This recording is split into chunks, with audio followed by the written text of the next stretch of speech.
Assalamu alaikum wa rahmatullah, dear SAD student, system analysis and design student. Today, I will continue talking about another type of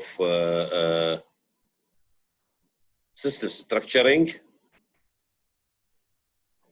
which is the modeling logic with decision table and decision tree. This is what we call the system structuring using logic modeling or modeling logic. One of the important methods being used in this kind of modeling is to model the logic that we need to consider the logic of the processes and the logic of the system, how the system is supposed to work, and how the processes being logically represent the data and the information in the system. So one of the good methods or techniques being used in this regard is what we call decision table. First of all, let us define what is decision table. Decision table is a matrix representation of the logic of a decision, which specify the possible conditions. That means we have conditions and we have decisions or action. Condition and action. So it is a matrix representation of the logic of a decision which specifies the possible conditions for the decision and the resulting action. So we have conditions and action. Condition lead to an action by specific rules. So there is a rule to act or to give an action on a specific condition. Best use for it is best used for complicated decision logic. Here we need to set some symbol that considered to be as condition steps. The condition steps is the part of the decision table that lists the conditions relevant to the decision. And we have action, so condition steps and action steps. Action steps, that part of a decision table that lists the action that result for a given set of conditions. And definitely there are rules. These rules is the part of the decision table that specify which action are to be followed for a given set of conditions. And we have sometimes what we call it the indifferent conditions. Sometimes in the decision tables there are some conditions are the same. So here we can reduce it to be normalized. In a decision table, a condition whose values does not affect which action are taken for two or more rules. This is the example. For example, here we want to create a decision table for a payroll system. Payroll system example. So in the payroll system, we have different type of employees. So we need to, first of all, specify the type of employees in the condition. Here is the condition courses of action. So here we have condition steps and here we have action steps. First of all, we need to specify the condition. So in the payment or in the payroll system, أو نظام الرواتب, we have different type of employees. We have salaried employees, يعني موظفين راتب ثابت, and we have hourly employees, يعني بالأجر بالساعة. Now, another condition is the hours worked. By default, the hours worked per week are 40 hours. Those 40 hours being distributed into 5 days, working days in a week. So we have also different conditions. We have hours work less than 40 for the salaried type of employee or for the hourly types of employee. And we have hours work equal 40 for both type of employee, the salaried and the hourly. And the last condition is hours work is greater than 40, more than 40 for both the salaried and the hourly. So here let us see if the salaried person work less than 40 hours, how much his salary will be. Or if he's an hourly paid, work less than 40 hours, how much his salary will be. And if he work 40 or more than 40, we will see what are the actions to be taken. So now we set the condition stubs, which are two condition stubs, the employee type and the hours work. Now, we need to set the action stubs, and we have 4 different action stubs. We have pay-based salary, calculate hourly wages. Of course, the pay-based salary, this is for the salaried people, for the salaried employee. That means we pay them their salary, monthly salary, the base salary. And this is fixed, as you can see. So the pay-based salary is only for the employee with type of salary. Employee that are their type is salaried، يعني موظفين الرواتب، موظفين ثابتين. We have also calculate hourly wage, and this for the employee type of hourly. يعني الموظفين اللي يعملون بالساعات يجب ان نحسب كم عدد الساعات اللي هم اشتغلوها.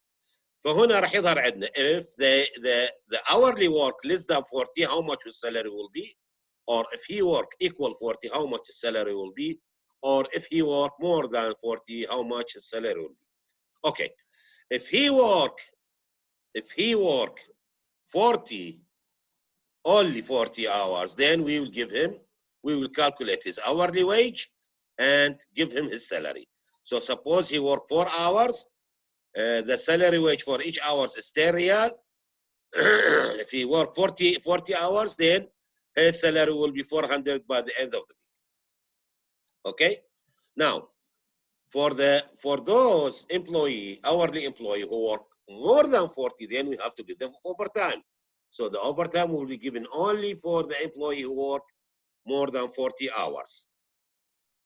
Product absent report, this is for the employees who work less than 40. That means they were absent.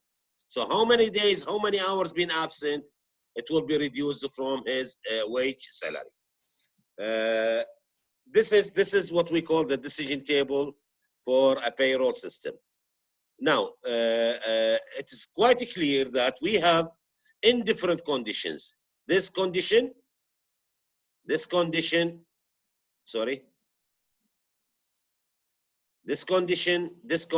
and this condition, because it is the same.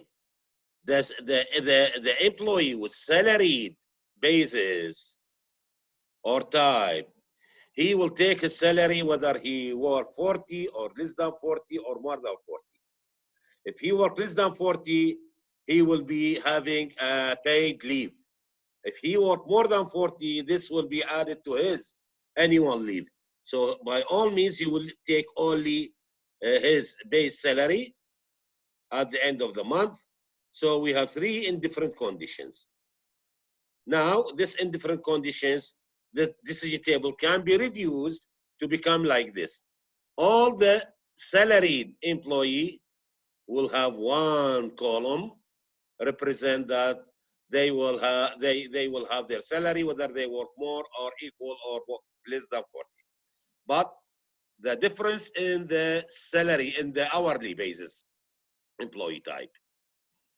If the employee work less than 40, then we calculate his wages and subtract his absent. If he work exactly 40, then we calculate his wages. If he work more than 40, then we calculate his wages plus calculating the overtime for him. This is what we call the decision table, and this is the logic of modeling the payroll system in the decision table. Now, we have another type of modeling for logic modeling, or with that we call the decision tree. Decision tree is a graphical representation of a decision situation. Decision situation points are connected together by arcs and terminate in ovals. I will show you the arcs and the ovals. Main component, decision point, represented by nodes, action represented by ovals, particular choice from the decision point represented by arc. Now, let me give you a simple example. Suppose you are sleeping and you suddenly wake up. What is the first thing you will do? You will look at the window, see if it is morning. If it is morning, so this is the condition. If it is morning, then the action you have to wake up. But this is not enough. You will look at your watch again. Is it 7 o'clock or 6 o'clock? If it is 6 o'clock, then you can shave, take your breakfast, and go to your work. If the 7, you don't have time to take a breakfast. You directly go to work. So based on the condition, you build your action.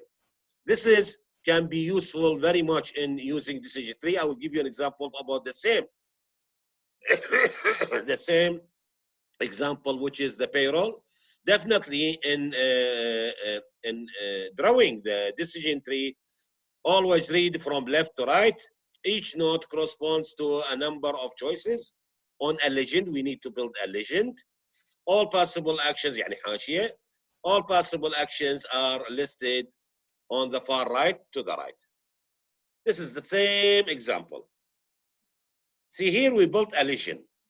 Our legend, we built it based on the type of the employee type. We said we have 2 employee type. We have salaried and we have hourly work, and hourly less than 40, hours work more than 40, or equal 40. So the first node represents salary. So 1 represent the node salary. 1 represent the node salary. So here, is this employee is a salaried? If yes, then pay him his basic salary. If no, then we go to the second choice. 2, he work less than 40. If yes, work less than 40, then we pay his wages and the absent report. That means we subtract the days he been absent from his wages. If no, then we have to go to the third legend, which is hour work equal 40. So if the hour work equal 40, yes, then we pay him his hour wages. If not, that means he worked more than 40. That means he worked more than 40. In this case, we pay him his hour wage plus the overtime wage. This is a decision tree. This is a decision tree for payroll system with only 2 choice per decision. You can see we have only 2 choice per decision. This is the decision legend.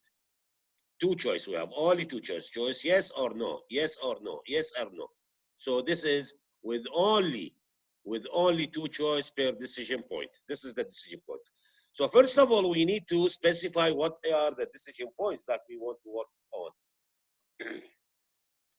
Now, we can have another decision tree, simplify it, and here we can have multiple choice. See, now we change it into type of employee and hour paid. Type of employee, if he's salaried or hourly. So we have 2 types of employee, either salaried or hourly. If salaried, then we pay him his, this is the action, we pay him his base salary. If hourly, we have 3 different choices, which is work. See, hour work, 2 represent the hours work less than 40, work equal 40, work more than 40. If he work less than 40, then pay our wage and the absent report, that means subtracts the days he's been absent from him. Work equal 40, then pay him hourly wage. Work more than 40, then pay him hourly wage and overtime wage. This is much simple or easier than the first one. So I prefer you to use this kind of decision tree for multiple choice. Decision tree representation of the decision logic in a decision table in the figure 8485 with multiple choice per decision point. Multiple choice per decision point. Now, let me give you a simple explanation Arabic. لنفترض انه احنا دارين نحسب رواتب الموظفين مالتنا. طبعا المعروف انه احنا عندنا نوعين من الموظفين يعملون، موظفين يعملون براتب ثابت، وموظفين يعملون بالاجر بالساعه. موظفين يعملون بالاجر في الساعه. في الديسيجن تري ابتداء نعمل ما يسمى بالليجند. هذه الليجند هي نحدد بها نوعيه الديسيجن اللي احنا نريد نتخذه او نوعيه الاكشن. فهنا اول شيء راح نحدد شنو نوعيه الامبلوي، وبعدين نحدد كم عدد الساعات اللي عملها. فالديسيجن نود رقم 1 هي تمثل نوعيه الامبلوي، والديسيجن نود رقم 2 هي تمثل عدد الساعات اللي اشتغلها هذا الامبلوي. فراح نقول سوري، من ديسيجن 1 اول شيء قلنا ال1 هي تمثل ماذا؟ تمثل تايب اوف امبلوي. فعندي نوعين قلنا، اما سالاريد او اورلي. اذا كان سالاريد فراح نحسب له الراتب مالته الشهري، اذا لا معناته اورلي. فاذا عندي ثلاثه خيارات، هي عدد الساعات اللي اشتغلها. اشتغل اقل من 40، اذا نحسب له الاجور الساعات مالته مطروح من عندها تقرير الغياب، يعني مطروح من عندها عدد الساعات اللي غابها.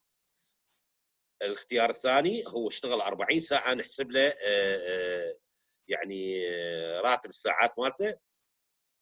اشتغل اكثر من 40 ساعه نحسب له راتب الساعات مالته زائدا عدد راتب ساعات الاوفر تايم اللي اشتغلها. هذا ما يسمى بالديسيجن تري with multiple choice per decision point. So we have decision point, we have arcs, and we have oval. This oval represent the action. This table is very important table that make a comparison between the decision table and the decision tree.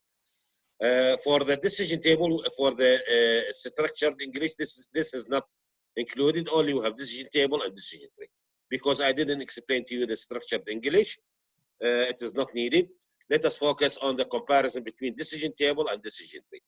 The criteria determining condition and action, the best is the decision tree. Second best is the decision table. Transforming condition and action into sequence, best, second best is the decision table. Check consistency and completeness, both are best. This is all what we have in this regard. Thank you so much and good luck.